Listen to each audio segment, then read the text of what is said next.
1.3 billion people is young. The average age of India in 2020 would be 29 years, as against the average age, the global, 39 years. So India is young, it's aspirational, and very entrepreneurial. We missed the third industrial revolution, but we're very determined to jump on to the fourth one. India has already emerged as the third largest startup hub in the world. We already have the largest data analysis, largest market for data analysis after followed by US and China. We are the sixth largest economy, depending on the exchange rate, between 6 and 7. With the demographic dividend, with a fast-growing economy, with the young entrepreneurial minds. And I would also say the mindset has changed in India enormously. In the morning, Professor Dan Shaxtel talked about the governmental policies. Well, I would say we were quite fortunate that going back to the 50s and 60s, the first Prime Minister of India talked about temples of learning, not only building temples, religious temples. That's what, when our first Prime Minister, Pandit Jawaharlal Nehru, decided to open up these IITs, Centers of Excellence, and one of them, of which we have the product here. So, but of course we have come a long way from that, the 50s and 60s and 70s period, and we are a very young nation. It was only in 1947 that we became independent, though an ancient civilization. So now the journey is from mind to marketplace, and that's challenging.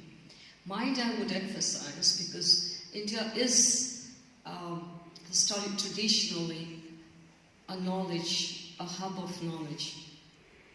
Going back to the 5th century, because I'm here at Aristotle University, I may mention that in 5th BC, Aryabhatta, an Indian astronomer and mathematician, when he determined the diameter of Earth and Moon, he also held that Earth rotates on its axis, and even determined the value of pi to 4th decimal place.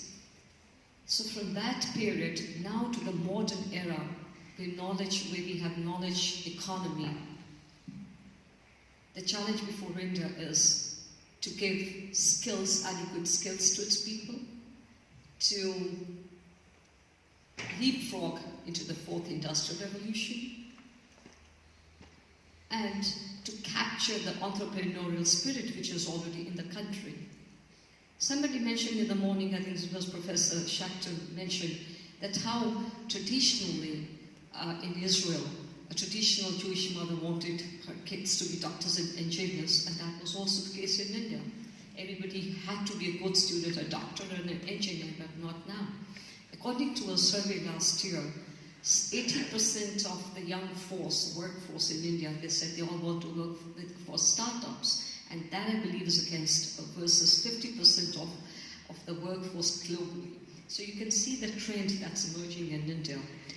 For IT, I think that's our calling card. IT and ICT, we are already the largest source for offshore outsourcing, accounting for about 50% of the $180 to $190 billion industry in the world. But the challenges are social entrepreneurship. We have seen that a large number of startups, as I said, is the third largest startup hub in the world. There are any number of ideas, from ideation to innovation to acceleration, all that. But what's lacking is the venture capital. That's what's required. There are public-private partnerships, but we need more of venture capital, more of venture capital in this area. And that's where I think also the idea of social entrepreneurship comes in. That's extremely important. The growing inequities in the world, and as Professor Subra mentioned this morning, that there's a if there's a if there's a lag, huge lag between the disruption which is being caused by innovation, which is good in a way, but that's also taking away jobs. And that applies to Indian agriculture system, for example, in a very important manner. Another area which is very important for innovation is agro-based innovation, agro-based entrepreneurship. It's coming up in India, but we need to leapfrog that further. But rural economy is huge in India, and that's what is going to be the next economy in India. Already, a number of interesting startups have come up. Just to give you an idea, without internet, there are some applications meant for villages, and I'm talking about huge population, huge numbers here, because a very large percent of Indian workforce is still engaged in agriculture. Agriculture only accounts for about 15 to 16% of the GDP.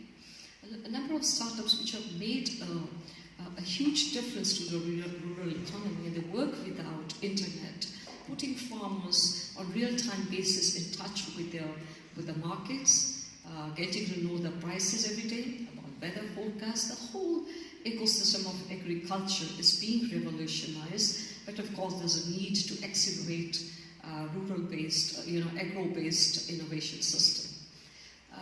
Also, a very important aspect I would point out, I would emphasize, as was pointed out this morning, is ethics, because the unintended consequences of new technology, that's what we have to be very mindful of. For example, genomics, genetics. What about if some forces unleash lethal pandemics? And these are in today's age of terrorism, not only nuclear terrorism, but biological warfare. These are just pointing out, these are the aspects that diplomats, that scientists, entrepreneurs also have to debate. So it's an entire complex new system.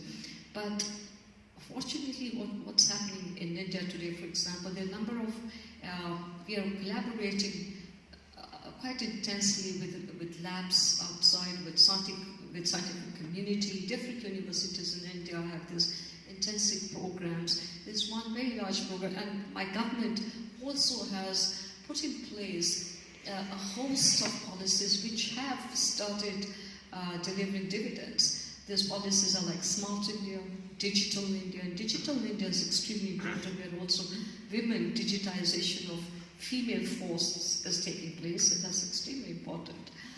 Digital India, Skills India, as I said, there's a huge challenge to give adequate skills to Indians, because if Indian workforce is going to be the largest one in the coming years, it's extremely important to train them adequately. We have a very large pool of scientists and doctors and innovators, but to go down to the rural area, to the base of the Indian economy, that's where the challenge lies. But the system is coming up in India now where we do see collective responsibility, where you have scientists, technologists, you have from academia, innovators, all of them pulling together from mind to marketplace. And traditionally, it's in fact a continuum from India, because people tend to identify India with only with some, maybe religion or philosophy, but of course that was scientific, there's ways to that. But let me just give you a small example. In our tradition, in our mythology or in our tradition, we have a pantheon of gods and goddesses. You would always see our goddess, our deity of commerce or of economy, we call it Lakshmi, always with Saraswati, with another deity, and that's knowledge. So traditionally this idea of knowledge with economy has been the backbone of Indian system, and that's what one of the challenges, to put them together, and that's where entrepreneurship and innovation come together with social responsibility, with innovation which is socially responsible. I think that's what the Indian system is all about. There are challenges, but there are huge opportunities. And also about costs, that's extremely important. I'll just give you a small example of our indigenous technology, and so very inexpensive. And that's what gives access to innovation and technology to millions of people who do not have the resources. And that's the Indian Space Research Organization, ISRO. Just to give you an example, it's completely home-grown, indigenous program which Indian Space Research Organization, first satellite that we launched in 1975, named after Aryabhatta, to this date, last year, we broke the record by launching 104 satellites with one rocket, and that was Indian. A lot of them were for other countries we did it. We also had a very successful Mars orbiter mission in 2014, and that was only for $74 million. And that very year, US has launched, I think, about 21 Mars launchers and orbiters, etc.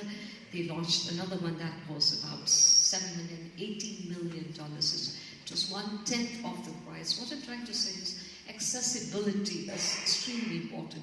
Access for millions of people to technology which is accessible, which is inexpensive, and which is available.